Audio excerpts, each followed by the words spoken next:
नमस्कार दोस्तों, कैसे हैं आप सभी लोग। आशा करता हूं कि आप सभी अच्छे होंगे। तो दोस्तों, आज हम पढ़ेंगे एक ऐसा इम्पॉर्टेंट टॉपिक जिसका नाम है रिवोल्ट ऑफ 1857।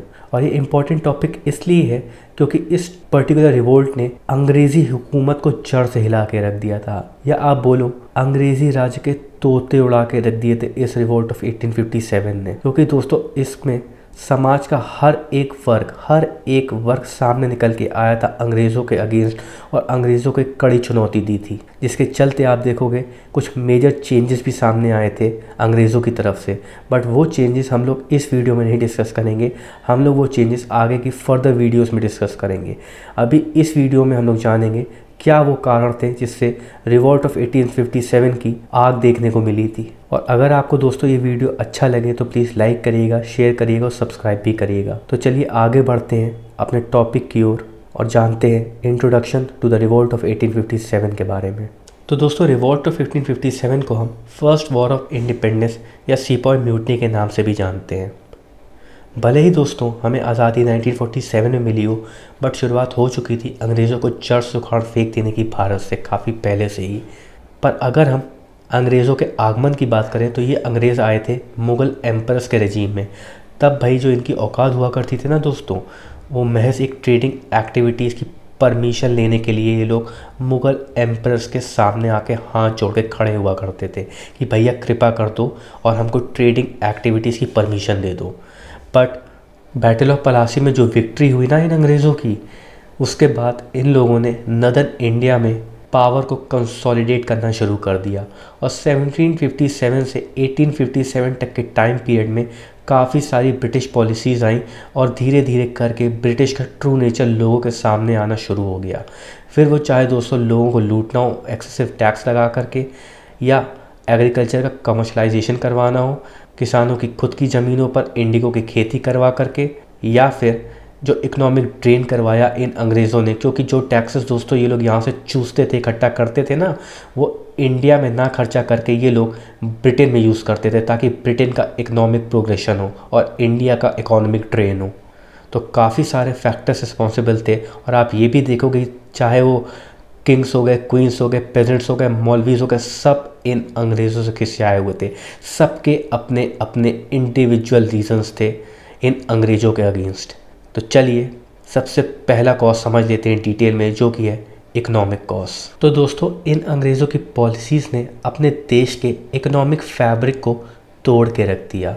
आप देखोगे इन अंग्रेज़ों ने ज़मींदारों को अलाउ करा कि भाई टैक्सेस को तुम लोग कलेक्ट करो, और कितना टैक्स का कलेक्शन करना है वो हम मतलब वो ये अंग्रेज़ बताएंगे इन ज़मींदार को। तो कुल मिला के इन अंग्रेज़ों को पैसे से मतलब था, और वहीं इन ज़मींदार को भी अपना हिस्सा चाहिए था इस टैक्स कलेक्शन में। पर इस कमर तोड़ने वाले टैक्स में जब दोस्तों ये पेजेंट्स पैसा नहीं दे पाते थे तो ये मनी लेंडर्स के पास जाके ज़मीन गिरवी रख देते थे ताकि उससे टैक्स पे कर पाएँ। और जब इस ज़मीन पे उठाया गया पैसा ये पेजेंट्स ज़मींदार को नहीं दे पाते थे तो इन्हें अपनी ही ज़मीन से निकाल दिया जाता था। तो ज़रा सोचिए, इनकी अपनी ही ज़मीन हड़प ली जाती थी जिस पे इन लोगों ने ना जाने कितने साल अपना जो परिवार है उसका पेट पाला होगा, वही ज़मीन इन लोग से छीन ली जाती थी। साथ ही में दोस्तों, ब्रिटिश रूल के अंदर जो आर्टिसंस थे, हैंडीक्राफ्ट्समैन्स थे और जो ट्रेडिशनल ज़मींदार थे, उनकी भी दोस्तों अंग्रेज़ों ने सिट्टी पिट्टी गुम कर दी। मतलब उनको भी करीब बना के छोड़ा, उनको भी बख्शा नहीं इन अंग्रेज़ों ने, क्योंकि ये अंग्रेज़ ब्रिटेन में बना सामान ला के इंडिया में डंप कर देते थे। और ये सामान इंडिया में बनी कमोडिटी से काफ़ी सस्ता होता था, क्योंकि ब्रिटेन के गुड्स तो भाई इंडस्ट्रीज में मैन्युफैक्चर करे जाते थे और इंडियन गुड्स को ट्रेडिशनल वे से मैन्युफैक्चर किया जाता था, जिसके चलते इंडिया में जो सामान बनता था वो फॉरेन सामान से टक्कर नहीं ले पाता था कॉस्ट की वजह से। और ब्रिटिश ने हाई टैरिफ इम्पोज करके रखा था इंडियन मेड कमोडिटीज़ पे। वहीं पे ब्रिटेन से आने वाली कमोडिटीज़ पे ना के बराबर टैरिफ थे, या आप कह लो केवल एक वे टैरिफ था। और जो इंडियन आर्टिसंस और जो क्राफ्ट्समैन इन्वॉल्व थे बिज़नेस में, उनका लोकल बिज़नेस पूरी तरीके से ख़त्म हो गया इसके चलते। और जब इनके अपने धंधे बंद हो गए तो इन लोगों ने ट्राई किया कि दूसरे सोर्स ऑफ एम्प्लॉयमेंट में जंप कर पाएँ, बट हालात दोस्तों इतने ख़राब थे कि दूसरा source of employment hardly exist करता था। और जब कोई नौकरी नहीं थी इनके पास अपने परिवार का पेट पालने के लिए, तो वापस ये अपने गाँव में आकर खेती करते थे, जिसके चलते एग्रीकल्चर लैंड पे और प्रेशर पड़ा। और इस प्रेशर के चलते आप देखोगे कि गरीबी और ज़्यादा बढ़ती हुई चली गई, और जो डेवलपमेंट था कंट्री का वो कहीं ना कहीं किनारे हो गया। क्योंकि जो सबसे पहला सवाल लोगों के सामने ये खड़ा हो गया आकर के कि अब ये लोग अपने घर वालों का या अपना पेट कैसे भरेंगे। वहीं पे इन अंग्रेज़ों ने राजे रजवाड़े और जो ज़मींदार थे उनको भी भिखारी बना के दम लिया। और ये लोग वो लोग थे दोस्तों कि जो हैंडी क्राफ्ट्समैन थे और जो आर्टिशंस थे उनके बने प्रोडक्ट्स को ख़रीदते थे। और ऐसी ऐसी हार्ड कंडीशन, ऐसी ऐसी हार्श कंडीशंस लगाई इन अंग्रेज़ों ने ज़मींदारों पे और राजे रजवाड़ों पे कि इनका अपना सब कुछ चला गया। और ज़मींदार को तो जो टारगेट्स दिए जाते थे टैक्स कलेक्शन करने के लिए, अगर वो मीट आउट नहीं हो पाते थे तो इनसे इनकी ज़मींदारी राइट्स ही छीन ली जाती थी। और इसके चलते आप देखो कि अकेले अवध में 21,000 ज़मींदारों से उनकी ज़मींदारी राइट्स छीन ली गई थी।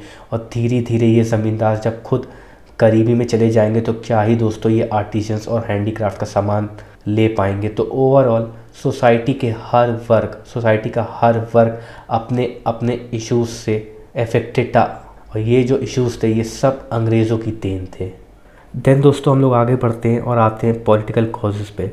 तो ये जो गोरे थे ना दोस्तों, ये किसी के भी सगे नहीं थी, एक नंबर के धोखेबाज, चालबाज और वादा करके पीठ दिखाने वाले लोगों में से थे। इनको सिर्फ अपने इंटरेस्ट से मतलब था, जिसके चलते इनको कोई भी कंसर्न नहीं था नवाब्स और दूसरे किंग्स के इंडिविजुअल इंटरेस्ट से।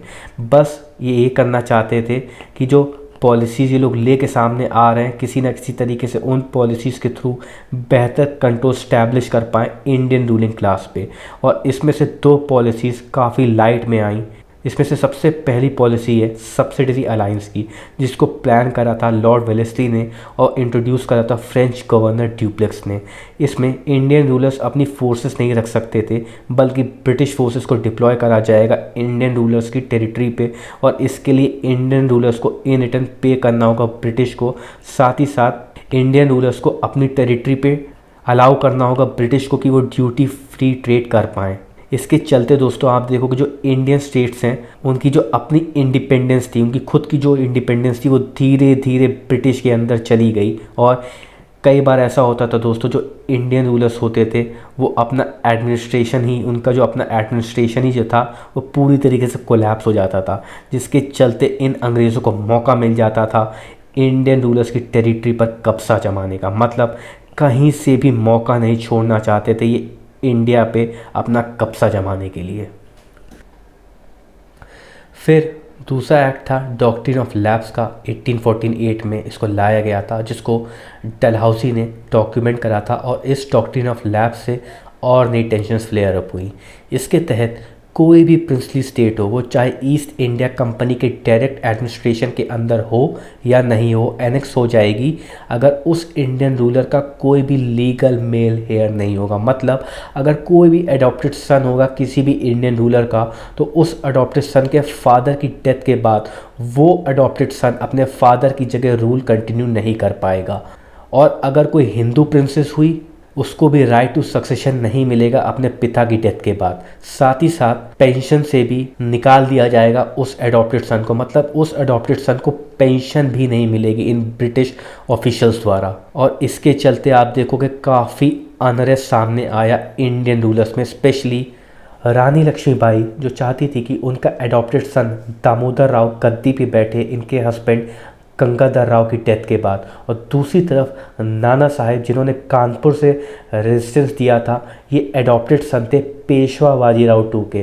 तो इनके पिता की जो पेंशन है उससे किनारे कर दिया था अंग्रेज़ों ने। तो कहीं ना कहीं आप देख सकते हो कि किस तरीके से कब्ज़ा करना, हड़पना इन अंग्रेज़ों ने डॉक्ट्रिन ऑफ लैप्स का सहारा लेकर शुरू कर दिया था। और आप देखोगे झांसी, नागपुर, संबलपुर और सतारा सब पे एनेक्सेशन कर लिया इन अंग्रेज़ों ने डॉक्ट्रिन ऑफ लैप्स का सहारा लेकर के। वहीं पर 1849 में बहादुर शाह जफ़र को अंग्रेज़ों ने डिक्लेयर किया कि ये लास्ट मुग़ल एम्परर होंगे और इनकी डेथ के बाद इनकी फैमिली को लाल किले से निकाल दिया जाएगा और बहादुर शाह के बाद अगले रूलर्स को किंग्स नहीं बल्कि प्रिंसेस के नाम से जाना जाएगा, ताकि कहीं ना कहीं इंडियंस के मन में ये मैसेज कन्वे हो पाए कि जो मुग़ल किंग्स हैं उनका पूरी तरीके से पतन, उनका पूरी तरीके से डिक्लाइन हो चुका है और अब ब्रिटेन इंडियंस को चलाएंगे। फिर आता है दोस्तों एडमिनिस्ट्रेटिव कॉजेज़। तो ब्रिटिश एडमिनिस्ट्रेशन में दोस्तों काफ़ी बड़े लेवल पे करप्शन मौजूद था, पुलिस में, लॉ कोर्ट्स में और दूसरे छोटे मोटे सरकारी अधिकारियों में भी।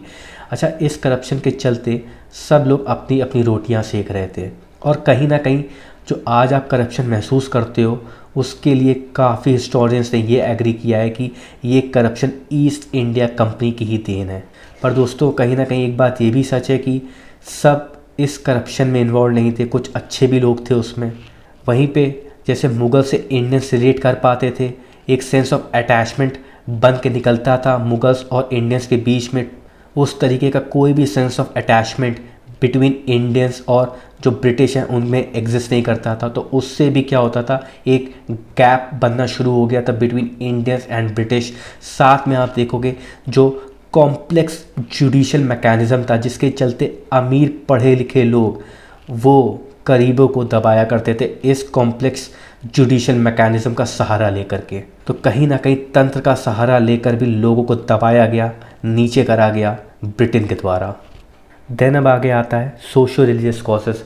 तो भैया ये जो अंग्रेज़ थे ये मानते थे कि जो हम इंडियंस हैं वो वाइट मैन्स बर्डन है और ख़ुद को ये इंडियन से सुपीरियर समझते थे, जिसके चलते एक डिस्कनेक्ट बनना बिटवीन इंडियंस एंड जो ब्रिटिश हैं उनमें स्वाभाविक था एक डिस्कनेक्ट बनना। और साथ ही साथ यहाँ पे जो क्रिश्चियन मिशनरीज ऑपरेट करती थी स्कूल्स में, हॉस्पिटल्स जैसी जगहों पर, ये भी फियर डालती थी नेटिव्स के बीच में, नेटिव्स के मन में कि भैया हम तो तुम्हारा रिलीजन ख़त्म करने आए हैं। और इस फियर के चलते इंडियंस और अगेंस्ट होना शुरू हो गए अंग्रेज़ों के।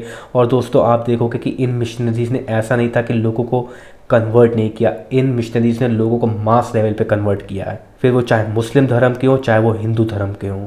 और फर्दर इन मिशनरीज़ ने पब्लिक अटैक्स भी करे हैं कि भैया तुम्हारे धर्म में तो यहाँ कमी है, तुम्हारे धर्म में तो वहाँ कमी, ताकि लोग अपने ही रिलीजन के अगेंस्ट चले जाएं और दूसरे रिलीजन में शिफ्ट हो जाएं। साथ में दोस्तों जो मंदिर थे, जो मस्जिद थे, जिस ज़मीन पे हुआ करते थे वहाँ की जो ज़मीन थी उससे भी टैक्स खींचा करते थे ये अंग्रेज़। वहीं पे जो लॉस जैसे कि रिलीजियस डिसेबिलिटीज़ एक्ट 1856 का, जिसमें हिंदू कस्टम्स को मॉडिफाई करा गया और इन केस कोई हिंदू रिलीजन को छोड़ता है और किसी दूसरे रिलीजन में अपने आप को कन्वर्ट करता है तो भी उसका जो राइट टू सक्सेशन है अपने पिता की प्रॉपर्टी पे वो कहीं ना कहीं इनवैलिडेट नहीं होगा। वहीं पर आप देखोगे कि जो सती प्रथा है उसका एंड ब्रिटिश ने किया था सती रेजोल्यूशन ला के 1829 में, और साथ ही में विडो रीमैरिज को भी लीगलाइज करा इन अंग्रेज़ों ने विडो रीमैरिज एक्ट 1856 ला करके, जो कि कहीं ना कहीं दोस्तों एक अच्छी बात थी। बट उस टाइम के हिसाब से ये प्रोग्रेसिव स्टेप्स कहीं ना कहीं लोगों को एज एन इंटरफेरेंस की तरीके दिख रहे थे उनकी अपने सोशो रिलीजियस जोन में। साथ ही साथ आप देखोगे कि वेस्टर्न एजुकेशन लड़कियों को मिल पाए इसके लिए भी अंग्रेज़ ने कदम बढ़ाए थे, बट ये सब एक तरीके से इंटरफेरेंस की निगाहों से ही देखा गया नेटिव्स के द्वारा। देन आता है दोस्तों मिलिट्री कॉजेस। तो जो सिपाहीज नौकरी में थे वो मोस्टली इंडियंस थे, तो उनको अंग्रेज़ों के जो सिपाहीज थे उनके बराबर का ट्रीटमेंट नहीं दिया जाता था इन टर्म्स ऑफ सैलरी या अदर अलाउंस, जो कि एक ब्रिटेन के सिपाही को मिल जाते थे बट इंडियन सिपाही को नहीं मिलते थे। जैसे कि फॉर एग्जांपल अगर आप बात कर लें, सैलरी की ही बात कर लें, तो सैलरी मान लो अगर जो इंडियन सिपाही है उसको 5 रुपये मिल रहे हैं, वहीं पे जो ब्रिटेन का सिपाही है उसको 10 रुपये मिल रहे हैं, इवन दो कि जो रैंक्स हैं वो सिमिलर हैं। वहीं पर इंडियन सोल्जर्स की जो रैंक्स हैं वो ज़्यादा से ज़्यादा सूबेदार तक ही जा सकती थी, और इनको फॉरेन अलाउंस यानी कि जो भत्ता हुआ करता था कि अगर कोई सिपाही इंडिया से बाहर जाकर सर्व कर रहा है तो उसको भत्ता देना है इन ब्रिटिश के द्वारा, उस पर भी रोक लगा दी गई। साथ ही साथ इन सिपाहीज का ये भी मानना था कि ये अंग्रेज़ इनके जो रिलीजियस बिलीफ्स हैं उसको भी नुकसान पहुंचा रहे हैं। तो अगर कोई ब्राह्मण सिपाही दोस्तों अपने माथे पे टीका लगा के आ जाता था तो उस पर भी ये जो अंग्रेज़ है वो रोक लगाते थे, और मिशनरीज़ पे भी मिसट्रस्ट था कि ये मिशनरीज़ धर्म परिवर्तन कर रही हैं इन सिपाहीज का। और इससे चाहे वो हिंदू सिपाही हो चाहे वो मुस्लिम सिपाही हो, दोनों ही नाराज़ थे अगेंस्ट ब्रिटिश गवर्नमेंट। वहीं पे 1824 में एंग्लो बर्मा वॉर हुई थी, तो कंपनी के बिहाफ से लड़ने के लिए इन इंडियन सिपाहीज को बर्मा जाने के लिए समुंदर क्रॉस करना पड़ेगा। और सिपाहीज का मानना था कि अगर समंदर क्रॉस करेंगे तो इनके हिंदू रिलीजियस बिलीव्स के अगेंस्ट होगा, और ये फीलिंग थी कि उनका जो धर्म है वो कहीं ना कहीं ख़त्म हो जाएगा, कहीं ना कहीं एक संकट मंडराने लगेगा उनके अपने धर्म पे। बट 1856 में लॉर्ड कैनिंग की government general service entitlement act लाई, जिसके तहत कंपलसरी हो गया कि बंगाल की जो आर्मी है उसमें जितने भी सिपाहीज को चुना जाएगा उन पे ये कंडीशन इम्पोज रहेगी कि अगर कंपनी के बिहाफ पे उनको बाहर के देशों में जाकर कंपनी के लिए सर्विस देनी ही होगी।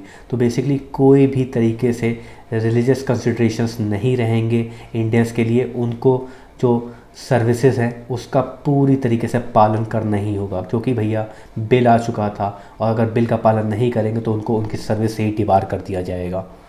देन आता है दोस्तों इमीडिएट कॉज। तो ऑलरेडी काफ़ी ज़्यादा डिसकंटेंट था सिपाहीज में, और ये जो डिसकंटेंट था वो फर्दर एग्रवेट हुआ एनफील्ड राइफ़ल के इंट्रोडक्शन से। और ये कहा गया कि एनफील्ड राइफ़ल में पड़ने वाली कार्टेज पे एक ग्रीस लगा होता है, और इस कार्टेज का एक कोना छील के राइफ़ल में भरना पड़ता है, पर जो ग्रीस होती थी जिसे दांत से छीला जाता था, ये माना गया कि ये काऊ और पिग के फैट से बनी होती थी। और ये जो काऊ है वो हिंदूज़ के लिए काफ़ी सेक्रेड एनिमल है, और जो पिग है वो मुस्लिम धर्म में एक टैबू की तरीके माना जाता था, यानी कि मुस्लिम पिग्स को अवॉइड करते थे। तो ये माना गया कि ये जो ग्रीस कार्टेजेस है वो काऊ और पिग की चर्बी से बनी हुई है। तो सिपाहीज में जो कि मोस्टली हिंदूज़ और मुस्लिम्स थे, उनमें काफ़ी डिसकंटेंट और ज़्यादा प्रिवेल करने लगा अगेंस्ट ब्रिटिश रूल, और इनको गुस्सा आया कि जो इनका रिलीजन है वो कहीं ना कहीं हार्म हो रहा है। तो ये 1857 में एक इमीडिएट कॉज बनकर के सामने आया। साथ ही साथ आप ये भी देखोगे रिपोर्ट्स ये भी आने लगी कि जो फैक्ट्रियों से आटा आता था उस आटे में जानवर की हड्डी का पाउडर यानी कि बोन डस्ट मिली हुई है। तो इन सब के चलते भी काफ़ी ज़्यादा गुस्सा इन अंग्रेज़ों के अगेंस्ट निकल के आया सामने, और कहीं ना कहीं आप ये भी देखोगे कि ये सिपाहीज मानने लगे कि ये जो अंग्रेज़ है इनके रिलीजन को ख़त्म कर रहे हैं और क्रिश्चियनिटी में कन्वर्ट करने का प्रयास कर रहे हैं। But at the same time British की तरफ से कोई भी ऐसे स्टेप्स नहीं लिए गए दोस्तों, जिससे हिंदू और मुस्लिम सिपाहीज को समझाया जा सके, उनके जो फियर्स हैं उनको कहीं ना कहीं दूर किया जा सके। देन अब आता है आउटसाइड इन्फ्लुएंस। तो बाहर हुई वॉर से इंडियंस में फीलिंग जागी कि भैया ये जो अंग्रेज़ हैं इनको हराया जा सकता है। तो आप बात कर लो फर्स्ट अफ़गान वॉर की, जो लड़ी गई थी 1838 से 1842 के पीरियड में। इसमें अंग्रेज़ों को मार मार के धुआं कर दिया गया था। फिर पंजाब वॉर्स हुई थी 1845 से 1849 तक, इसमें भी लॉस हुआ था ब्रिटेन का। देन क्रीमिया वॉर, जिसको हम लोग आगे पढ़ेंगे, ये 1854 से 1856 के बीच में हुई थी। इसमें भी ब्रिटेन को काफ़ी नुकसान पहुंचा था। But at the same time in सब वॉर्स के चलते लोकल्स को, नेटिव्स को ये बिलीव हुआ कि हम इन अंग्रेज़ को हरा सकते हैं। तो कहीं ना कहीं लोगों का मोरल बढ़ा कि वो ब्रिटेन को टक्कर दे सकते हैं और उन्हें खदेड़ सकते हैं भारत से। फाइनली दोस्तों यहाँ पे सारे कॉजेज़ हमने जान लिए। अब इस टॉपिक को फर्दर आने वाले पार्ट्स में कवर करेंगे। टिल देन बाय, और अपना ध्यान रखिएगा।